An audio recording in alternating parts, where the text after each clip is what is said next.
Hi, I'm Shaunti Feldhahn. Thanks for joining me for this series about understanding the secret inner lives of men.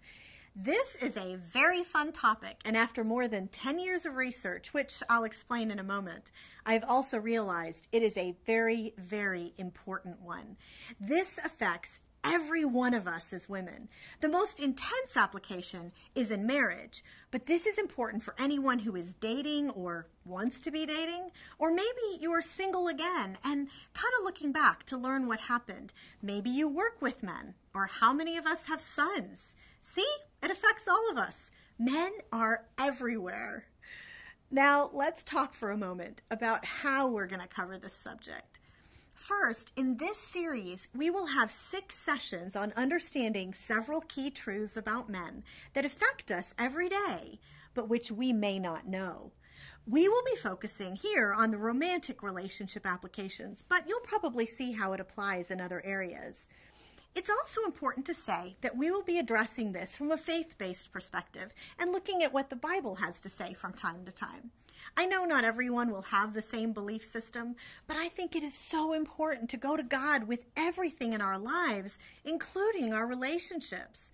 Although the research is rigorous across the board and it applies to everyone, in this study we'll be addressing these topics from a Christian perspective. And finally, in this series, we'll be very one-sided. We as women have our own needs and want men to understand us too, but that is a different book and a different series called For Men Only. It is so important for each of us to be willing to learn and to do whatever we can do, regardless of what he does. Here is why it is so important to understand how men are wired. From the time that we were small, most of us have built up these ideas and assumptions about how men think, and we don't realize that some of them are wrong. And on top of those assumptions, we've built all these habits in how we interact. So we care about him, but we don't realize that sometimes what we're doing to show it isn't impacting him in the way we think it is. And even worse, we may not realize that sometimes we're actually hurting him in ways we never wanted to. So, before we go any further, I have an important question.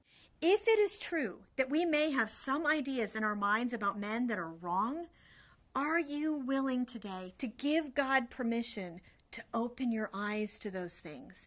Even more important, are you willing to give God permission to change your minds if there are any areas that need to be changed?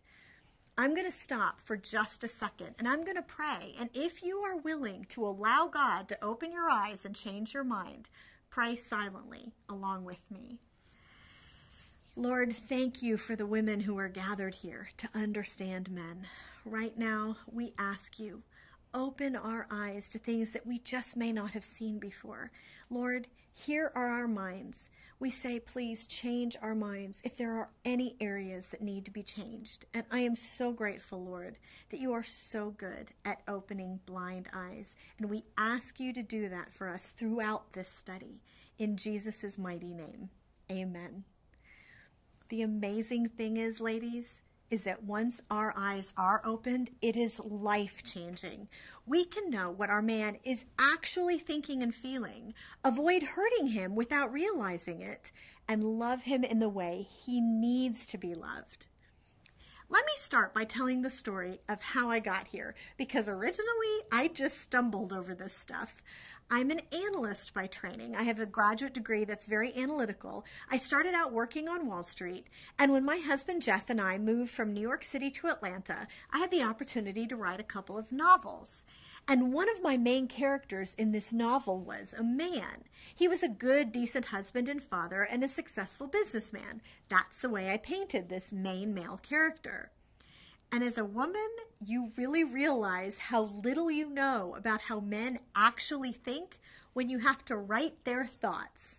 I couldn't just say what this male character was doing. I had to say what he was thinking. How do I know what a guy would be thinking in some pretty personal situations? And so initially, this whole thing started just because I started interviewing a few men. I'd ask Jeff, or we'd be out to dinner with another couple, and I'd say, okay, here's this scene in this book. what would you be thinking if this was you in this situation? And often as these guys started telling me what they'd actually be thinking, I'm going, really? That's what you're thinking? And then I realized it wasn't just that it was surprising. What I was hearing was so foundational. This wasn't stuff that these men said that they thought or they felt off in a corner once every 3 months. These were things the men said that they thought or felt every single day, multiple times a day. And at that point, Jeff and I had been married about 8 years, and I'm thinking, why have I not heard this before? So then I started digging into it some more, and it did become a giant research study. I did the research about men for women only, and then together, Jeff and I did the research about women for men only, and then a study for parents about their kids and several for teenagers. So the information that I'll be sharing with you is based on 10 years of research with more than 5,000 men, including 4 nationally representative surveys. So what you're hearing isn't my opinion. Now, that said, I'll also be making generalizations, and there are always exceptions. If 75% of men said one way, by definition, 25% didn't. Everyone is an individual. Sometimes a couple will be flipped on certain issues. The key is to understand the man in your life. So let's dive in and start talking about men, those things we don't get, but that they really wish we knew. I believe that men do like romance. Just spending time together. Nothing super extravagant, just hanging out with the one that we love. Romance is more than just an elegant dinner out at a restaurant. It's more than just looking deeply into each other's eyes.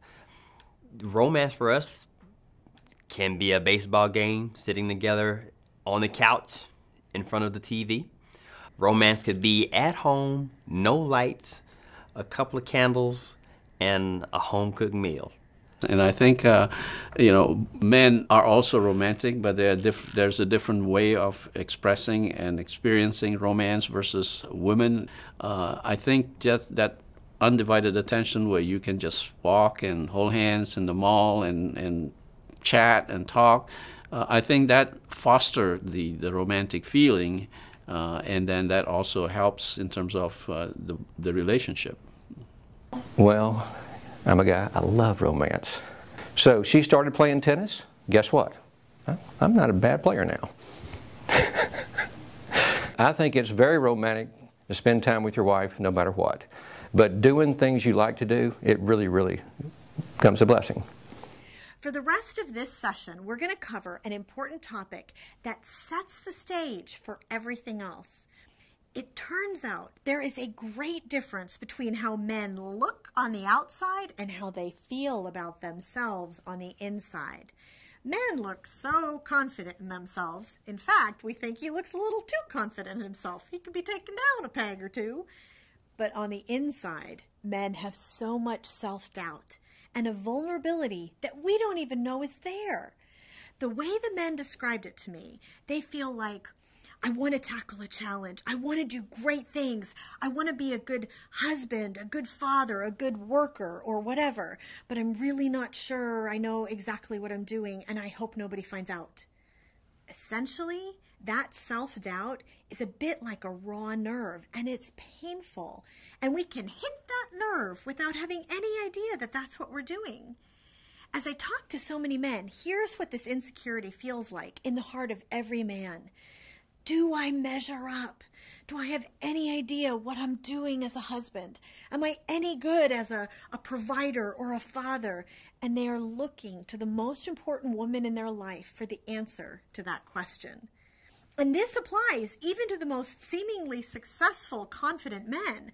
I interview men everywhere I go. Heaven help the poor man stuck next to me on the airplane for 2 hours. And I heard this from the vast majority of them and saw it on all the surveys. Just a couple of weeks ago, the man sitting next to me on the airplane was the CEO of this huge, very successful company. Under his leadership, this company has won so many awards for how well they treat their employees. It's one of the reasons the company is so successful. But as we got talking about these subjects, guess what he said? He said, I am always thinking someone is going to find me out, that I'm an imposter. Someone who can see what I'm really able to do is going to come into my big executive office and say, you don't belong here. You don't have any idea what you're doing. He was this incredibly successful man, and he said this was always in the back of his mind. And he also pointed out what many men told me, which is that this self-doubt is not just at work. So many men said that they just want to know how to make their wives happy. But as one man put it, we want to be a good husband. We want to be a great dad, but we may not have had a great role model, and there's no guidebook. So we just try to fake it, and we are desperately hoping we can make our wife happy and that she thinks we're doing a good job, which is why we can be so sensitive when we think she's saying we're not doing a good job. As I talked to these men, I realized that we women don't see how often we hit that raw nerve and send the signal that a man finds most painful of all. No, you don't measure up. And as a matter of fact, I think you're inadequate. That is just something that kills a man. And it runs under the surface in many topics we will cover in this series together. So what is it that hits that raw nerve? This is something that we do a lot without realizing it, and we can be so confused why he's upset. Here's one overall rule. Often, it's not just what we say, but how we say it that matters. One man told me, okay, I'm going to give you a rule. This is from me to the women of America. And I said, okay, go for it, buddy. He said, anytime a woman starts a sentence with, why did you, ... why did you make that decision? Like, why did you take the kids out so late at night? The man said, in the man's mind, on the end of that sentence, just add a comma, you dodo. Why did you do that, you dodo? When this guy told me this, I said, but that's not what we're saying. And he said, yeah, but that's what we're hearing. And I said, okay, you're going to have to help me on this, because what do we say instead? If I need to ask why, I need to ask why. What do I say? And he looked at me as if the answer should be so obvious, like I had two heads or something. And he said, how different would it be if you said, I know you must have had a reason for that. Can you help me understand what it is? Same question, but it assumes you had a reason. I'm not there yet. Help me understand. And again, it matters because inside he's questioning, do I have any idea what I'm doing? And if so, instead of hearing a question, to him, it's an accusation, like, you were inadequate. You took the kids out late. You're a failure as a father. He's hearing a message that you would never want to send.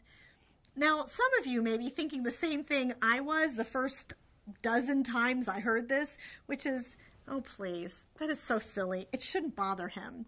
And what I realized eventually is that I was thinking that because it wouldn't bother me.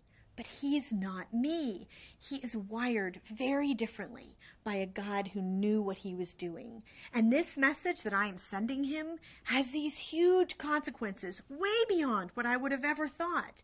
In fact, some women have been confused why their husband would say, I feel like nothing I do is ever good enough for you. We're like, what? But that is a red flashing warning light. It's signaling that something you're doing is making him feel that you think he's inadequate. And a man who feels inadequate so often shuts down because he feels like it's not safe to open up and to try. But a man who feels like his wife or his girlfriend believes in him feels like it is totally safe to try to be a good husband, a good father, even if he messes up occasionally. And he'll share more, be more open and vulnerable because he knows that you'll be safe with that tender heart that he has inside. So what do we do to avoid hitting that raw nerve and help him open up instead? In one word, the answer is affirmation. If all this is true, it is not that men have an inflated view of themselves and they kind of need to be brought down to ground level. If this is true, they are starting below ground level, and we should be looking for every opportunity to build them up. So learn what sends your man the signal that I think you're inadequate, and avoid it. Instead of, why did you keep the kids out so late? Approach it like, I know you knew the kids have an early morning, honey. I'm concerned. I'm confused why you kept them out late. Sure, we'll sometimes disagree, but in those cases, assume he wants to do the right thing, and it's just a difference of opinion. And most important, find ways to affirm and appreciate him. If you think he's a great dad, tell him so. Brag about him to your friends, especially when he's listening. We'll be talking a lot more about how to do that in session 2. But just realize this type of affirmation will speak life into him in ways you never could imagine.